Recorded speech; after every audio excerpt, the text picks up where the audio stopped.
Welcome back to Homestead Kickoff Week. Are you ready for another story of hope tonight? Tonight is night 2 of our Stories of Hope, and we're your guests. We're also your host with the most.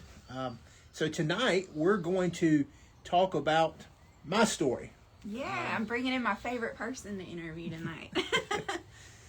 So Josh is going to share his story of hope tonight. If you missed last night's story of hope, we brought on Zach and Savannah Laby, who shared the incredible story of how Zach recovered from stage 3 colorectal cancer after refusing chemo. It was an amazing story. If you missed it, that's posted on our page and on our YouTube page. Yep. But tonight, Josh is going to share a little bit of his story. So, you want to just take it away? I guess so. We'll just jump right in. And Amber's going to be reading the comments. I can't really see them that great because I don't have my glasses on. I know they're there. And so if you have any question or anything, she'll see it and we'll do our best to respond to it. So I'll just kind of give you a little bit of the backstory on me. I have been diagnosed with hypertrophic obstructive cardiomyopathy. HOCM, HOCM. Most people will just call it HCM. That's usually what we refer to it as. And essentially, what hypertrophic cardiomyopathy, and in my case, obstructed, what that means is this. If you view your heart has essentially 4 chambers. You have atriums, and then you have ventricles, left and right. And so you've got 4 different areas that it can go to. And in between, separating the left and the right side of your heart, is your septum wall. Kind of like the septum in your nose.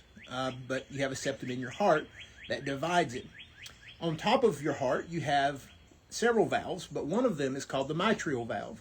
And as your heart is pumping, that mitral valve opens, and in a normal heart, in a healthy heart, that's just what it does, and it works and it functions properly. But for me, the septum of my heart has an abnormal shape to it. It grew really weird. He literally has a heart that's too big. Yeah. That's the problem. So it's different for everybody, but on average, the septum of your heart is about 10 to 13 millimeters thick.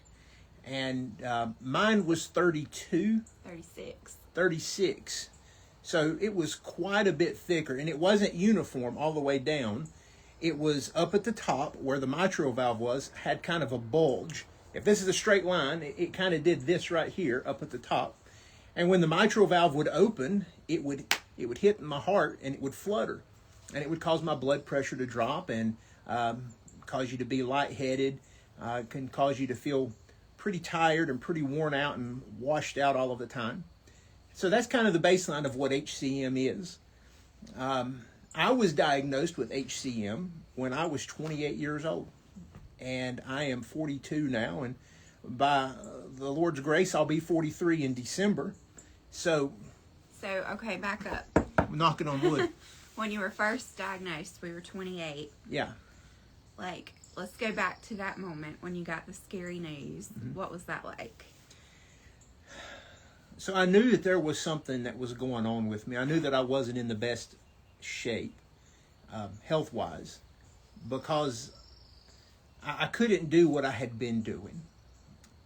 Leading up to that, all through high school, I was never what you would call like the picture of a sculpted Greek god or anything like that, but I was in very good shape. I disagree. He looked good in high school. I was in really good shape. I lifted weights every day, all day, in some cases, my junior and senior year. So I was a very healthy guy, very active outdoors. Amber and I got married when we were 20. And I'm thinking when we were 23 or 24, 25, maybe 25, my dad started having some issues with his heart. Didn't know what was going on, thought he was having a heart attack, drove himself to the hospital because that's just who he is and that's what he does. And had a 24-foot trailer behind his truck and a skid steer on one end and a tractor on the other, and sat it right there in the emergency room parking lot so he could go get checked out. That's my dad. That's Pappy. I love him. He's awesome. So we found out that he had something going on with his heart. They ultimately diagnosed him with HCM as well, and they told him that it was hereditary. He has 3 boys, me and my 2 brothers, And he said, your boys need to get checked out, and their children need to get checked out. So, yeah. So about 28, I knew something was going on, and I wasn't quite right. I just didn't know what it was. I thought I was just out of shape. I thought I needed to lose weight. And that's typically my answer for most everything. If I don't feel good, I'll say I need to lose weight. That wasn't the case. I found my local doctor, went to the local doctor.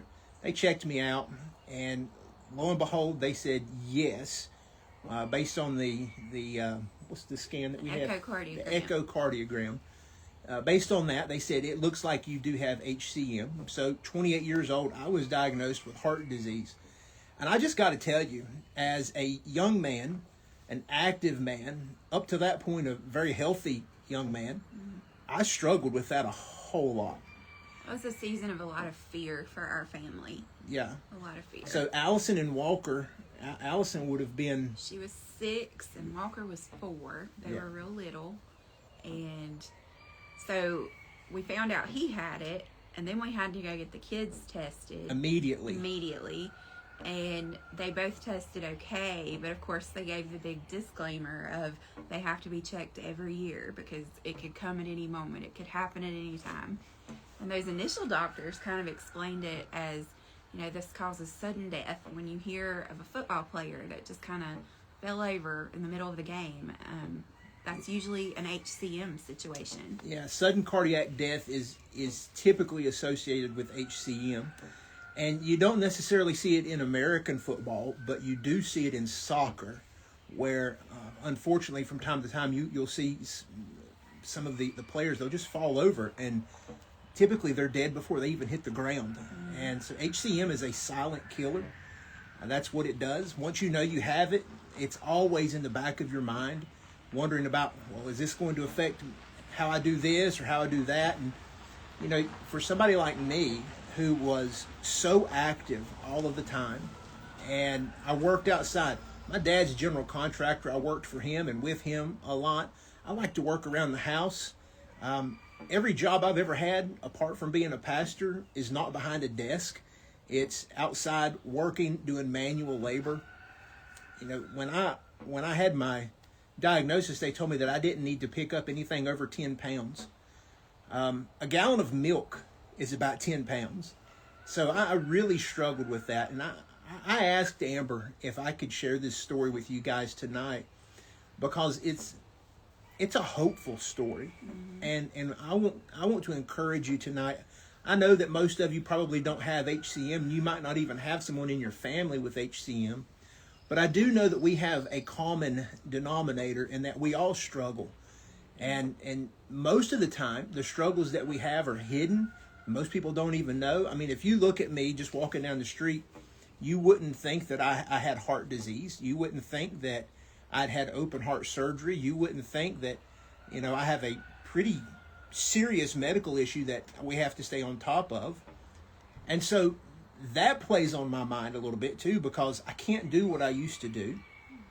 And so I wonder and I worry a lot if people think I'm lazy, or if people think that I'm not good enough to do something, because I have to pace myself. So I'm kind of getting ahead of myself a little bit here. You're good. So our kids were little. You got diagnosed. Around that same time, we kind of did something crazy. I don't even think we've ever shared this story publicly. Pretty wild. So around this same time, Josh was pastoring at a church, and he started feeling really, really led that we needed to do something different. And he came home one day and he said, we need to plant a church. And I was like... Not plan, plant. Like, start a brand new one. We were in one. He was like, let's leave this one and just start a brand new one. And I was like, oh, you have brand new diagnosed heart disease. We have 2 little kids. I'm afraid all 3 of you are going to die at any moment and leave me alone. And now let's throw away our income and let's go do this thing. It was a big moment. So what did we do? So, in grand fashion, we sold everything that we had. Biggest yard sale in history. We had a 1-day yard sale. No joke. It was a Saturday morning. We literally sold not everything we have, but most everything that we have, really. So much so that after it was all said and done, we were able to pack up everything that we owned in a 12-foot U-Haul, and it was not full. Yeah. It was half roomy. full. Yeah. And so we packed up everything, and we moved clear across the state. At the time, we were in Caldwell County, North Carolina, which is in the mountains. And we went due east, directly across the state, and we set up shop in Oak Island, North Carolina, which is a fantastic beach town. Love it. But that was a big move. It's about 5 hours away from where we were at the time, maybe a little bit more than that. We had no family down there. It was just us, and I just felt like we needed to go down there. And that's another story for another night, maybe for Stories of Hope. I'll just say that it was a great move. Mm-hmm. It was a God thing. It was very much needed. It was a restful time, and we didn't know what we didn't know, but it was good. And God held our hands all the way through it. Yeah, carried us most of the way. He did. So we moved down there in October, and we had been there about a month. And then right after Thanksgiving, things kind of took a turn. Yeah. So after we'd been down there for a little over a month, I started noticing that when I got up I was always tired and I was always easily winded. He was sleeping 18 hours a day, tired, very, very, no energy. And I don't do that. No, ever. And so I was noticing that when I would get up out of my recliner or out of bed, I was noticing that I was really lightheaded. I was seeing stars, and I never passed out, but it was close to it. It was kind of that tunnel vision where you know that you're about to, but if you sit down really quick, you're okay, or if you kind of cough, you're okay. Come to find out, the reason that is the way it is, if you cough and it gets better, that's your blood pressure. I was standing up, and my blood pressure was bottoming out. And so during all of this time, my ride or die right here, she became like a world-renowned cardiologist. I don't know about that. because she read everything that she could get her hands on. And she took it upon herself to find me the best doctor, the best care that I could possibly have. And at that time, and I think even now, I know HCM has become more common among folks. People know about it. But at the time, the Cleveland Clinic in Cleveland, Ohio, was the #1 heart center in the world for HCM. And she actually got me in with the world's #1 HCM specialist, and his name was Dr. Harry Lever. And I haven't seen Dr. Lever since I was 28. That's how good he is. He took care of me. He was amazing. And he trusted me into the hands of my local doctors. But he really saved my life. When we were in Oak Island and I was noticing my passing out spells, Amber called Dr. Lever's secretary and told her what was going on. And she said, well, let me get Dr. Lever. Well, Dr. Lever was in a conference in Pittsburgh, Pennsylvania.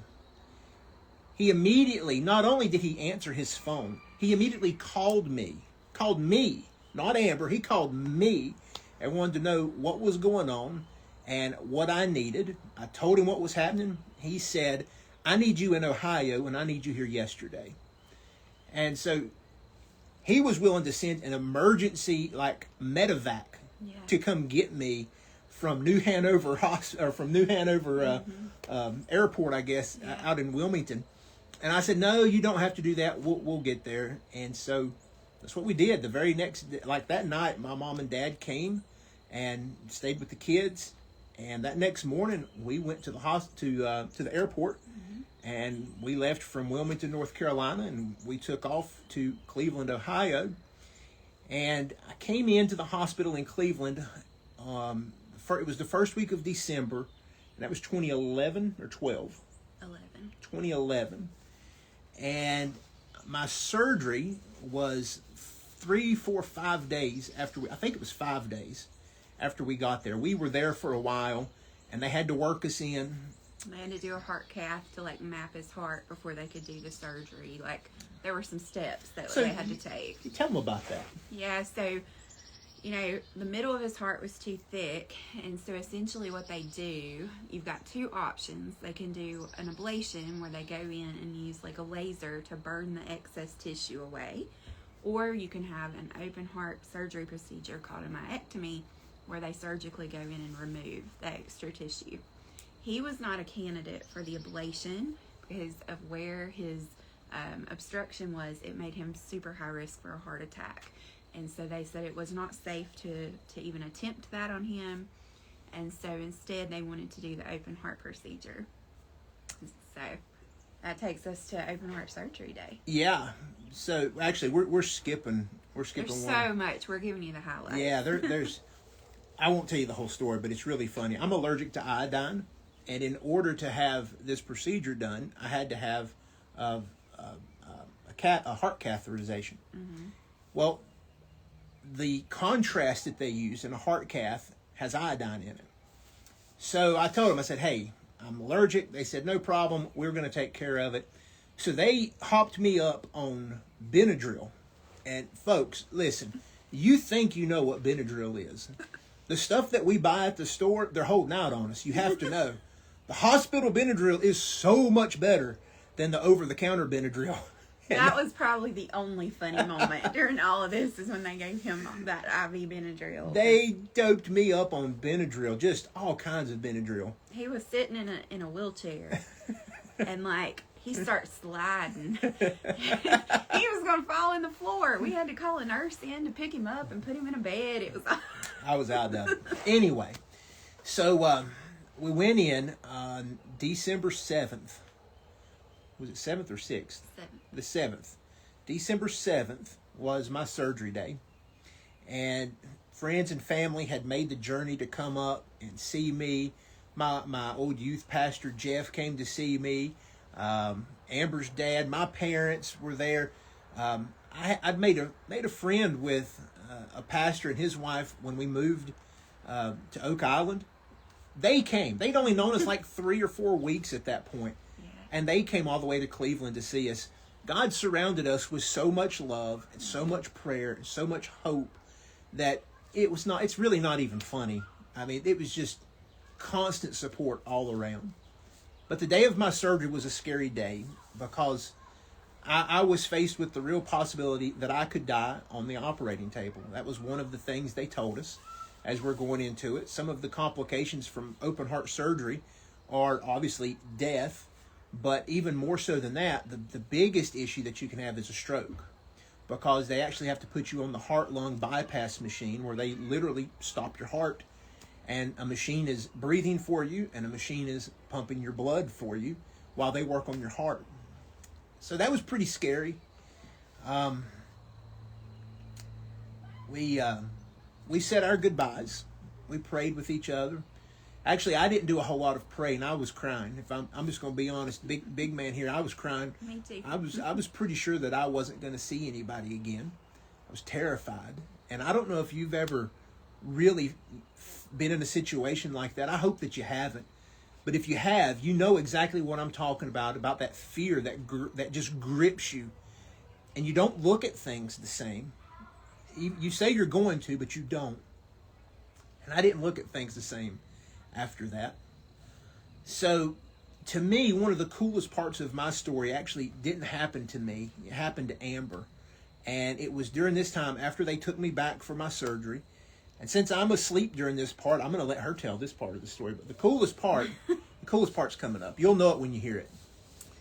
So, while he was afraid, I was also terrified. I don't think I've ever experienced fear like I felt in that season of my life. And not just fear of losing Josh, but fear of losing my kids and fear of losing my home and everything that came with it, my whole life. And so I was so scared, and I had a full-blown panic attack when they took him back to surgery. I was in a bad way, and finally calmed down enough so to function somewhat. It was a very long surgery, like took all day.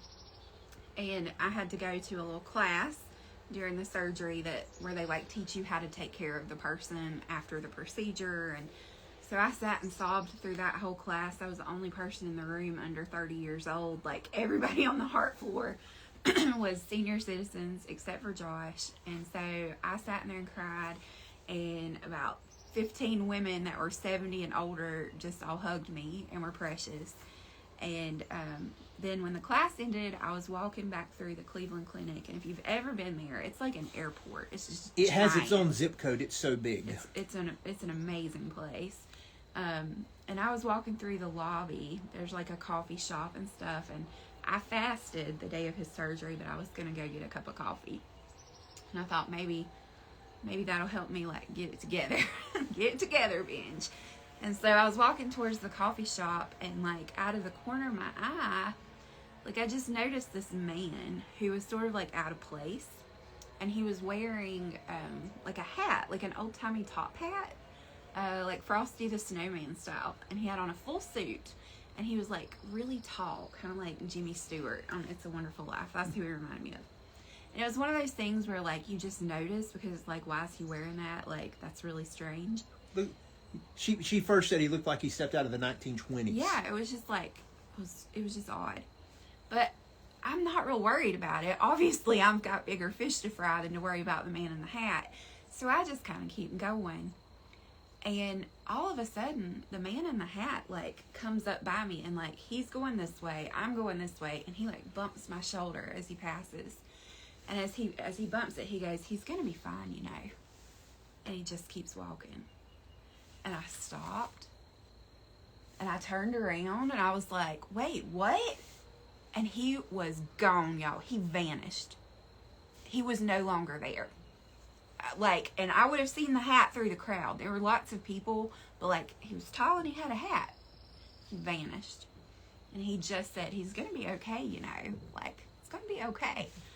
And I firmly believe that I met an angel that day. I think God knew in my time of greatest fear.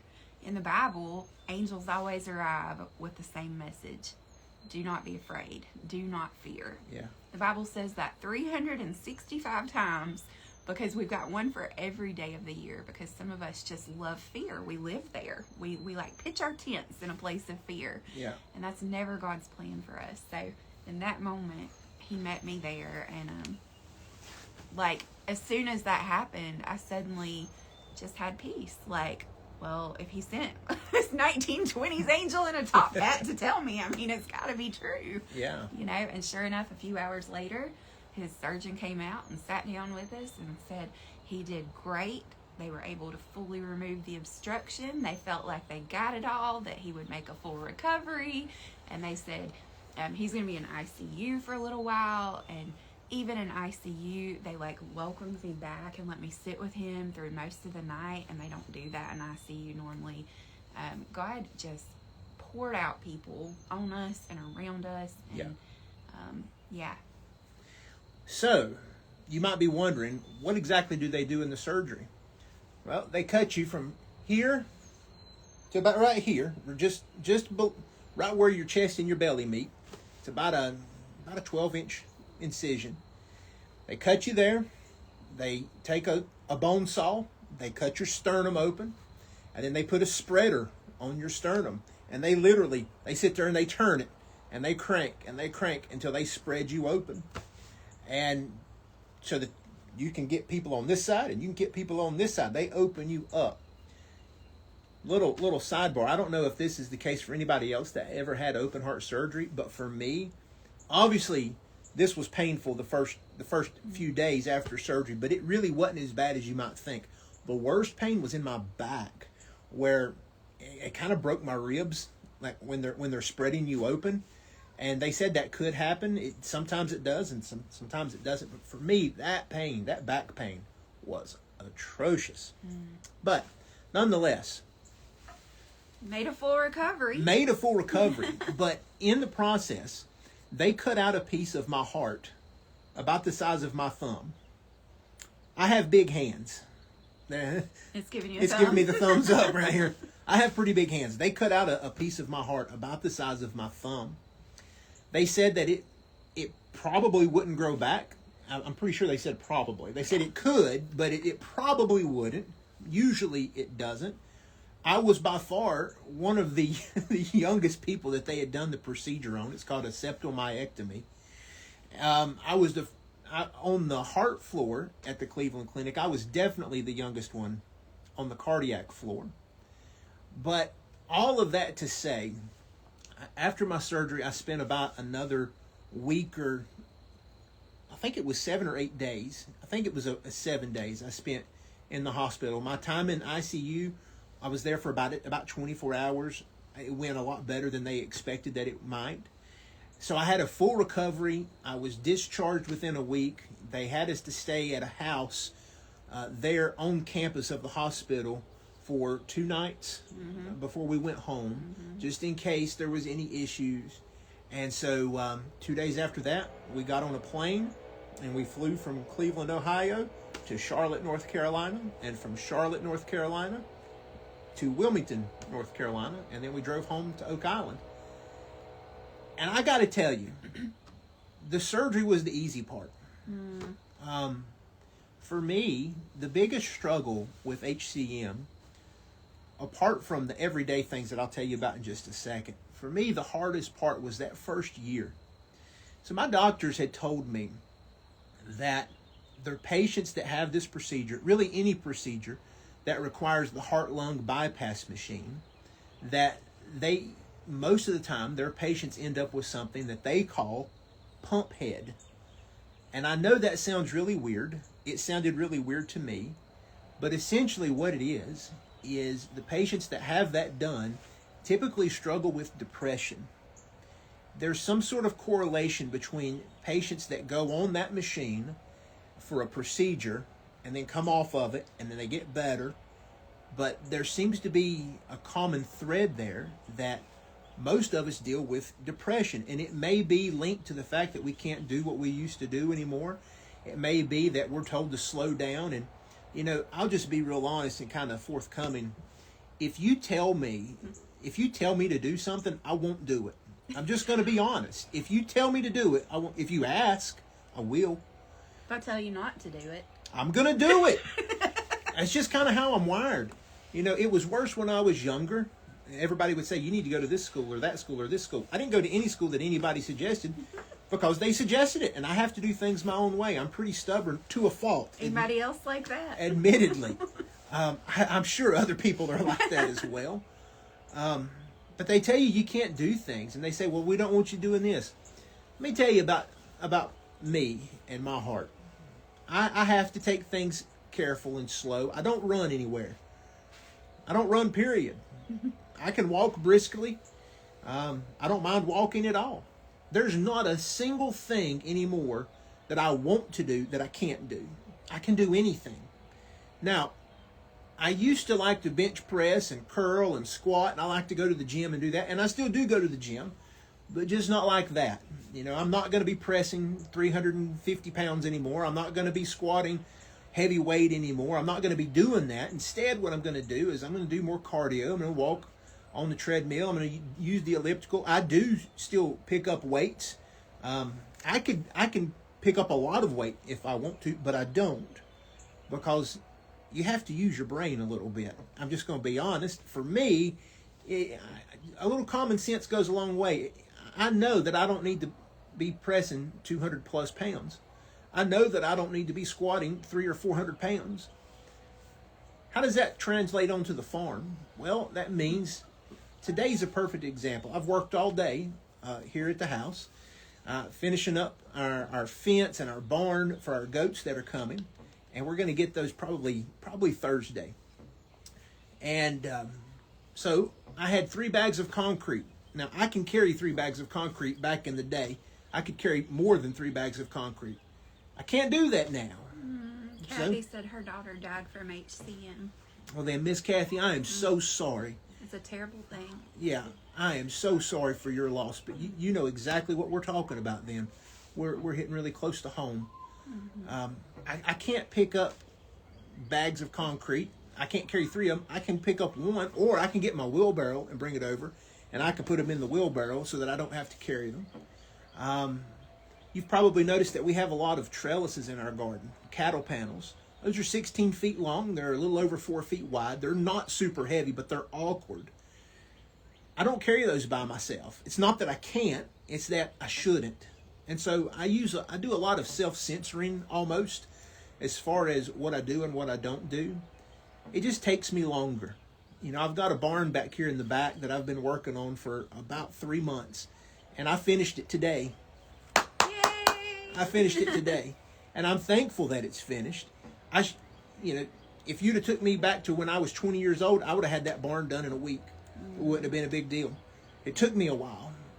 And I tell you, one of the things I struggle with the most because of that is feeling worthless, feeling lazy, feeling useless, feeling dumb, feeling annoying, feeling like I'm in the way. But the truth of the matter is those are all lies from the enemy. Those are lies that the world tells us. Those are lies that people who don't know me are going to say. But anybody that knows me knows that I'm not lazy. They know that I'm a pretty smart guy. They know that I know how to do things. But they also know that I'm limited because of my health and I have to be smart. And so that's kind of the encouraging, hopeful word that I want to give you. Okay. Oh, seems like we're back. Something happened there. The hope that I want to give you guys and gals tonight is this. Be nice to yourself. Be nice. Be kind. Still see us. It keeps saying pause for a bad connection. Let us know if you can still see. Yeah. I think we're okay. Just keep going. We're kind to everyone around us, usually. We're nice to strangers. We're nice to the people that we work with. And typically, if we're going to blow up about anything, we blow up with our family. We blow up with our friends.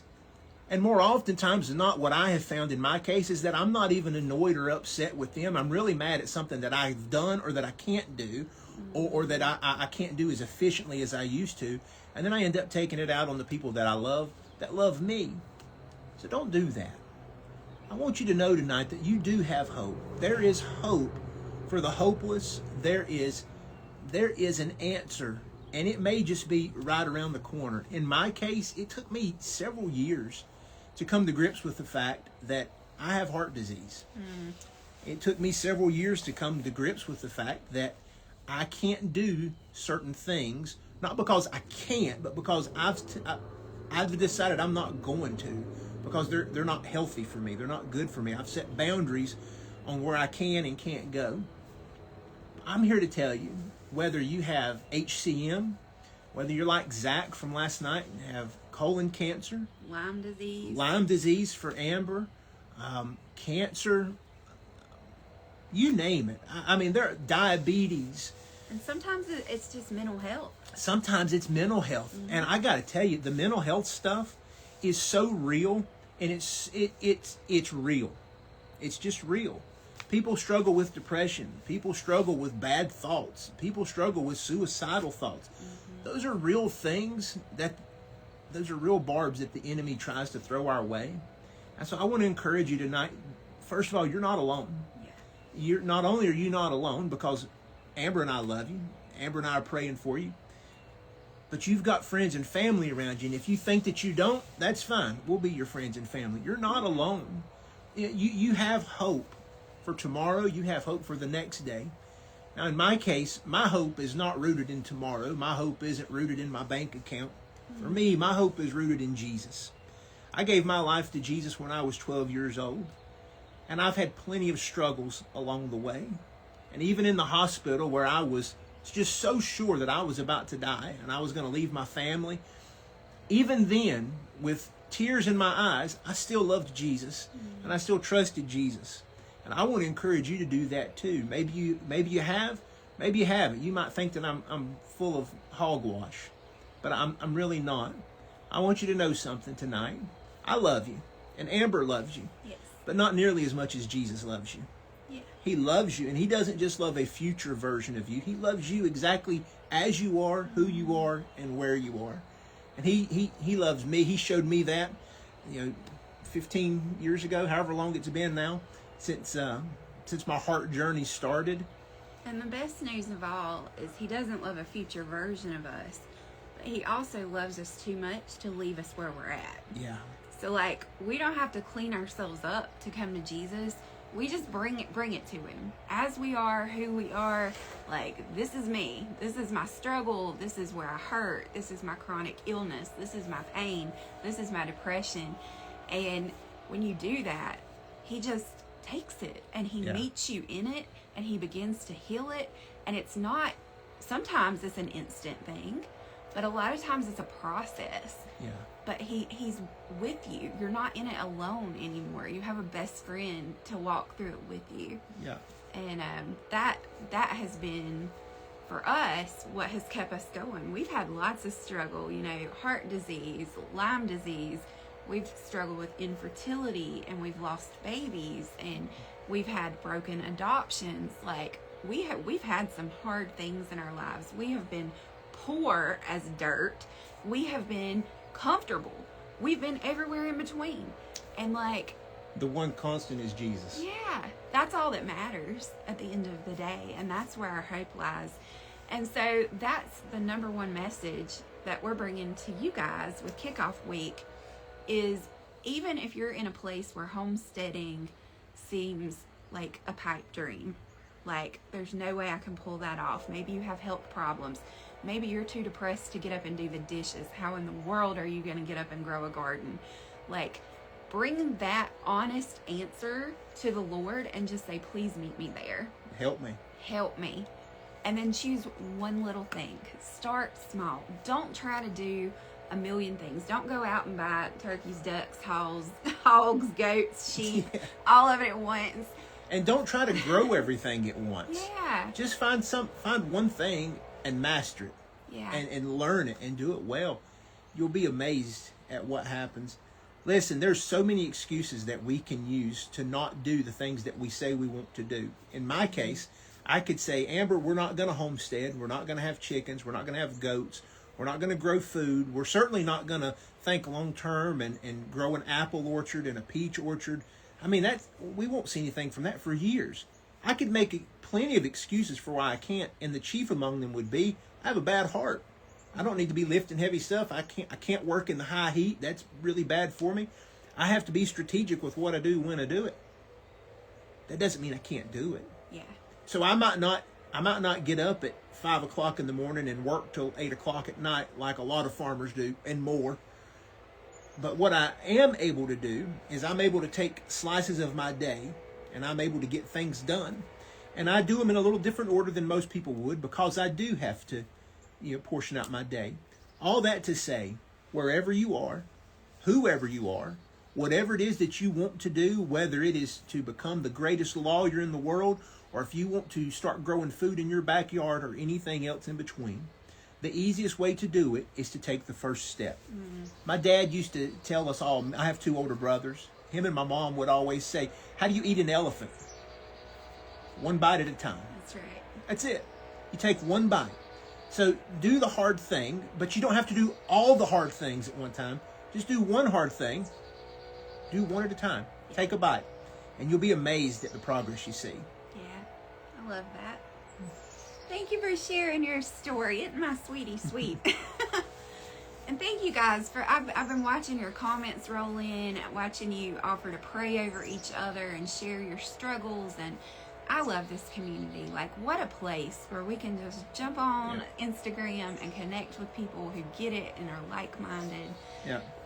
And some of you may have joined this call tonight not even knowing that you're getting on a Stories of Hope, because I think in our email we mentioned we were going to talk about the Homestead bundle. But as we were kind of prepping for this, like, we just kind of felt led to go in a different direction. So we're going to trust that if you want a Homestead bundle, you're going to get one. And when you do, our family earns a little commission, and we're just going to trust it's what we need. And we're not going to push you. We're not going to pressure you, but we just want to offer you the resource if you want it. And that's not the main thing. Not at all. The bundle is not the main thing. No. Jesus is the main thing. That's right. We want you to have him primarily. And I had a great partner, by the way. I couldn't have gotten through my heart journey without her. She was my rock. Everybody needs somebody, especially in that kind of a journey. You need somebody, and I had somebody, and I'm thankful for it. Yeah. Have around good people is what it takes. So find your community. If you don't have one, let us be your community. Hang out here. You know, we've got a whole summer of things planned for you guys. Workshops, like if you're enjoying this week and some of the hands-on workshops about composting, and we did one on seed starting today, you know, you're going to love what's to come, because we're just going to keep teaching you. As we learn, we're going to pass on what we're learning to you so that you can learn to do this stuff too. Yep. So, any final thoughts? I love you. I'm praying for you. I appreciate you guys praying for us. It's been a good week, good start to the week. Looking forward to seeing where it goes. Absolutely. All right, thanks guys. This recording and all the other classes are going to be posted to YouTube, so you can go back and rewatch anything you missed. Yep. Today there has been a class on seed starting for year-round growing. That one was packed with information. There has been a class on the thing no one is talking about, which you'll have to go watch if you want to know what that thing is. And tomorrow, Josh is going to be teaching the hands-on workshop for kickoff week. And I'm going to be more behind the camera, because you want to tell them what you're going to teach them? Yeah, we're going to be teaching about trellises. Vertical gardening. How to grow up instead of growing out. So many times you guys ask, how do we build the trellises? Like, how do you set them up? You're going to get to watch it happen. It's so easy. You're going to be blown away. If you're like me, you're going to say, why didn't I think of that? Yeah. It's really easy. You can do it. You can do it. All right, y'all. Well, we're going to let you go spend the night with your families, and we're going to go head in and see our kiddos. And we hope you have a blessed evening. You want to pray us out? Yeah, let's pray. Let's pray. Jesus, thank you for loving us so well, and thank you for the sweet people that you've brought into our lives. Thank you for our community. I want to pray, God, for your richest blessings on their life and on their families right now. Lord, thank you for this time to be together. We ask that you bless our week. In Jesus' name, amen. Amen. Love you guys. Bye. Have a good night. Bye.